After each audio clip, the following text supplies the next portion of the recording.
My name is Shira Havron, and it's hard for me to grasp the circumstances that led me to stand in front of you here today. I grew up in Tel Aviv, but I spent a significant part of my life in the kibbutz, Be'eri, in the south of Israel. Be'eri has always been a second home to me, not only because of the beautiful view and atmosphere, but mainly because this is a place that my grandfather, a Holocaust survivor, and my grandmother built from scratch at age 18. And this is the place my family, uncles, aunts, and cousins live nowadays.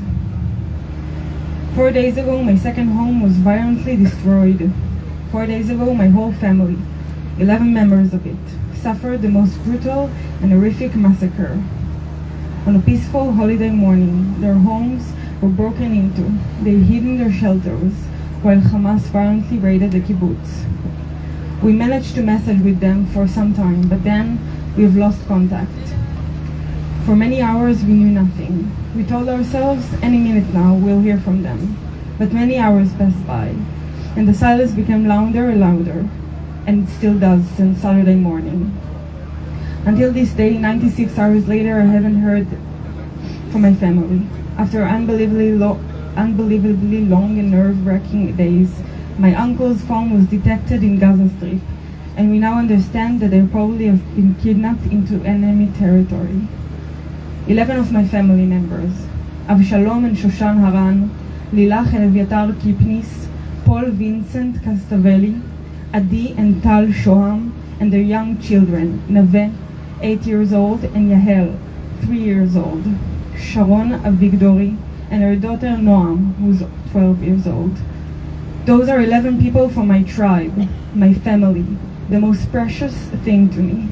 They are all gone in an unknown condition, and words cannot describe this feeling that I do not wish anyone to feel. I think of my aunts, uncles, and cousins, strong and loving people that have always based their actions on values of peace, humanity, and care.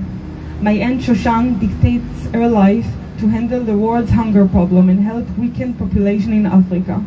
My Aunt Lilach works with communities that suffer from PTSD.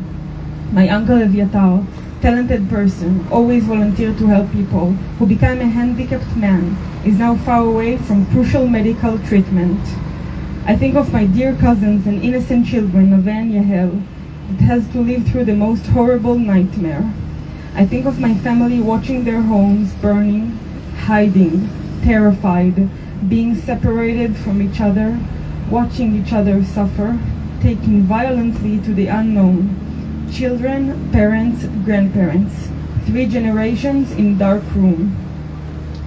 As I adjust to the reality I never thought would exist, I try to stay optimistic. I pray each second for my family near and far, for the other families who've lost contact with their loved ones. But today, we're not here to pray. We are here to be practical. Today I have a question for you. How can you help me? It's not a matter of if, it's a matter of how. And it's not a question of when, it's now. I want my family back. My family are not only Israeli, they are also European citizens. There are German citizens, Italian citizens, Austrian citizens. Don't let my cousins become orphans. Don't let my loved ones die. Don't just grieve with us. Save my family as you would save your own. You have the power to make that happen. Please save my family.